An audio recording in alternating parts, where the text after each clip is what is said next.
అవుతారు, ఏమైంది మా 42% అడుగుతారని చెప్పి కొత్త డ్రామా మొదలుపెట్టిరు తప్పితే ఇది ప్రజలకు వనికొచ్చేటటువంటిది కాదు. వాళ్ళిద్దరు కూడా కలిసే ఉన్నారు.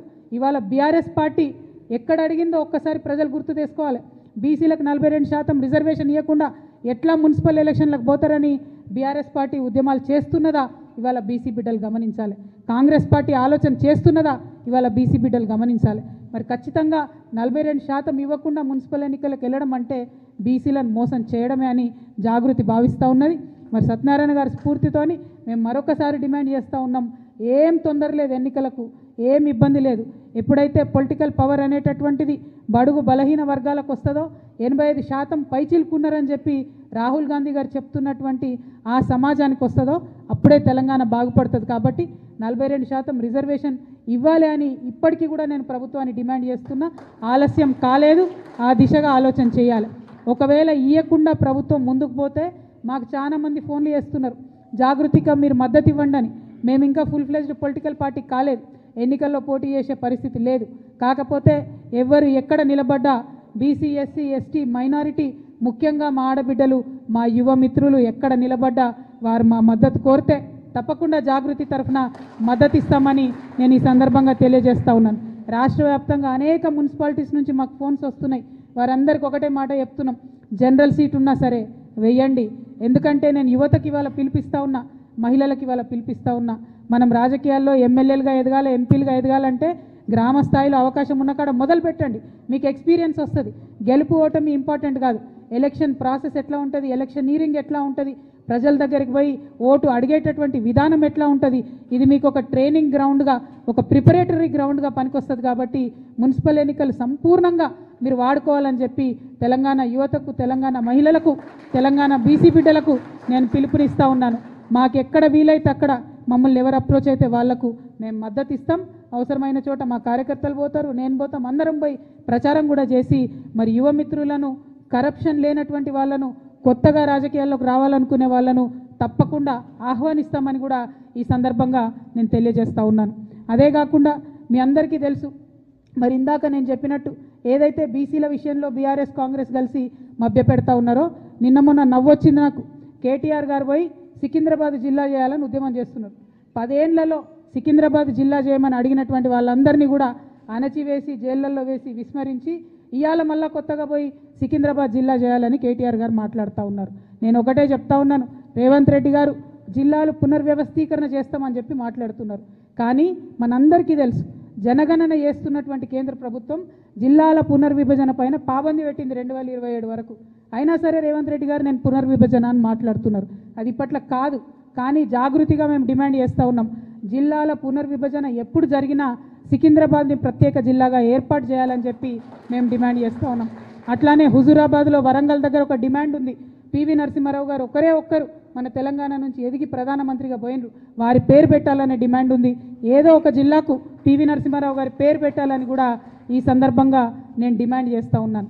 మరి ఇక్కడ ఇంకొక విషయం, బీసీ నాయకులు ముఖ్యంగా బీసీ మేధావులు ఆలోచించాలని నేను కోరుతా ఉన్నాను.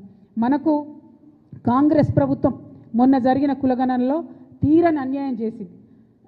బీసీల లెక్క తప్పు చేసి చూపింది, తక్కువగా చేసి చూపింది. మరి ఈ అన్యాయాన్ని సవరించేటటువంటి ఒక సువర్ణ అవకాశం కేంద్ర ప్రభుత్వం చేపడుతున్నటువంటి జనగణన ద్వారా మనందరికి కూడా వచ్చింది. ఈ అవకాశాన్ని మనం ఖచ్చితంగా వాడుకోవాలి. వాడుకోవాలంటే ఏం చేయాలి? తెలంగాణ జాగృతి ఒక ముందడుగు వేస్తున్నది.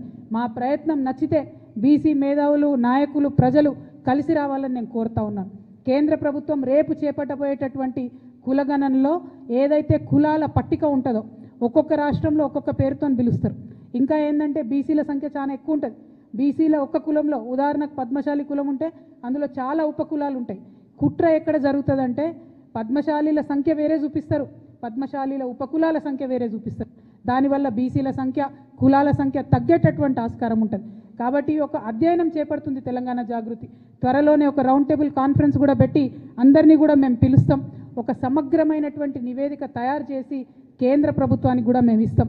రేపు కేంద్ర ప్రభుత్వం మన రాష్ట్రానికి వచ్చి ఇంటింటికి తిరిగి కులగన్న చేసేటటువంటి సందర్భంలో బీసీల సంఖ్య సరిగ్గా రావాలన్నా, అగ్రవర్ణాల్లో ఉన్నటువంటి అనేక ఉపకులాల సంఖ్యలు సరిగ్గా రావాలన్నా, ఎస్సీలలో ఉన్నటువంటి అనేక ఉపకులాల సంఖ్య సరిగ్గా రావాలన్నా, ఎస్టీ ఆదివాసీ తెగలల్లో ముఖ్యంగా ఇప్పటికీ సర్టిఫికెట్ రానటువంటి ఎన్నో తెగలు ఉన్నాయి. వాళ్ళ సర్టిఫికెట్లు వాళ్ళ కులాల పేర్లు సరిగ్గా రావాలన్నా, బీసీలలో ఉండే సంచార జాతుల యొక్క కులాల సర్టిఫికెట్లు పేర్లు కరెక్ట్గా రావాలన్నా ఇప్పటి నుండే మనం అధ్యయనం చేయాలి. వాస్తవానికి ఈ పని రాష్ట్ర ప్రభుత్వం చేయాలి. కానీ నాకు గుంపు మేస్త్రి గారి మీద నమ్మకం లేదు. మొన్ననే బీసీలను మోసం చేసిండు, మొన్ననే మన సంఖ్య తక్కువ చేసి చూపించిండు, మొన్ననే మన సంఖ్య తగ్గించాలని చూసిండు. కాబట్టి ఈ అధ్యయనం ఒక బాధ్యతాయుతమైనటువంటి సంస్థగా జాగృతి చేపడుతున్నది. సమగ్రమైనటువంటి నివేదిక తయారు చేసి కేంద్ర ప్రభుత్వానికి ఇవ్వబోతా ఉన్నాం. అందరూ బీసీ పెద్దల్ని కూడా కలుస్తాం, విద్యావంతుల్ని కలుస్తాం, వారిలో ఉండే మేధావి వర్గాన్ని కలుస్తాం. ఏ కులంలో ఏ ఉపకులాలు ఉన్నాయో ఆ పట్టికేందో తీసుకుంటాం, ఏ ఏ పేర్లతో ఉన్నాయో తీసుకుంటాం. దీనికోసం మా వంతుగా ప్రయత్నం చేస్తాం.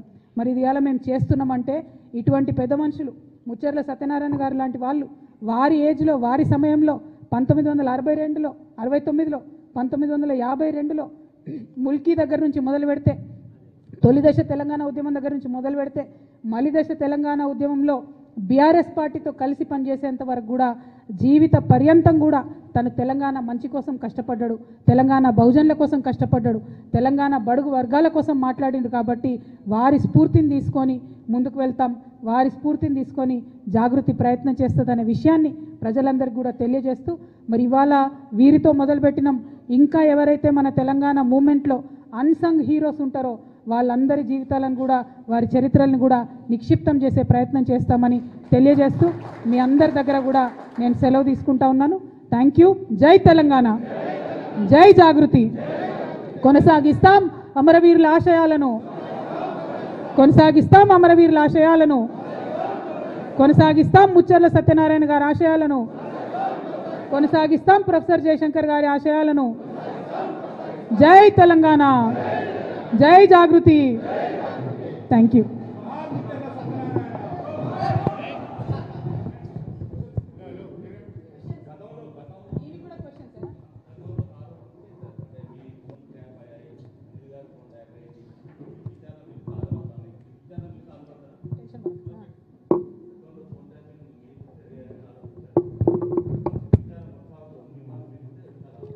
నేనేమంటున్నా, బోల్డని విచారణలు చేసింది ఈ ప్రభుత్వం. రిజల్ట్ ఏమొచ్చింది? 1. 2, మున్సిపల్ ఎన్నికల టైంలోనే ఎందుకు విచారణకు పిలుస్తున్నారు? మున్సిపల్ ఎన్నికల టైంలోనే ఎందుకు షో చేస్తున్నారు? ఇప్పుడు పబ్లిక్ అటెన్షన్ ఎందుకు డైవర్ట్ చేస్తున్నారు? ఎందుకంటే బీసీలు అడగద్దు, 42% మాకు ఎందుకు ఇవ్వాలని అడగద్దు. హైదరాబాద్ మహానగరంలో చాలా నగరాలలో ఎంత రిజర్వేషన్ వచ్చింది? 31% వచ్చింది. కొన్ని చోట్ల 36 వచ్చింది, కొన్ని చోట్ల 37 వచ్చింది. అంటే 42 మాత్రం ఎక్కడా కూడా రాలేదు. ఆ 42 అడగొద్దు అనేటటువంటి ఉద్దేశంతో ఎన్నికలు అనేటటువంటిది మున్సిపల్ కేంద్రాలలో జరుగుతున్నాయి. కాబట్టి మరి ఫోన్ ట్యాపింగ్ అనే విషయం ఎక్కువ పట్టణ ప్రాంతాల్లో ఈజీగా అర్థమవుతుంది. కాబట్టి ఆ అడ్వాంటేజ్ తీసుకోవడానికే ఇవాళ విచారణకు పిలిచిరు తప్పితే ఆ విచారణ తుదముడుతుందని కానీ ఆ విచారణ వల్ల నాలాంటి బాధితులకు న్యాయం జరుగుతుందనే నమ్మకం నాకు కాంగ్రెస్ ప్రభుత్వం మీద, గుంపు మేస్త్రి గారి మీద లేదు. నేను 100% చెప్తున్నా, ఇది గుంపు మేస్త్రి గారు, గుంటనక్క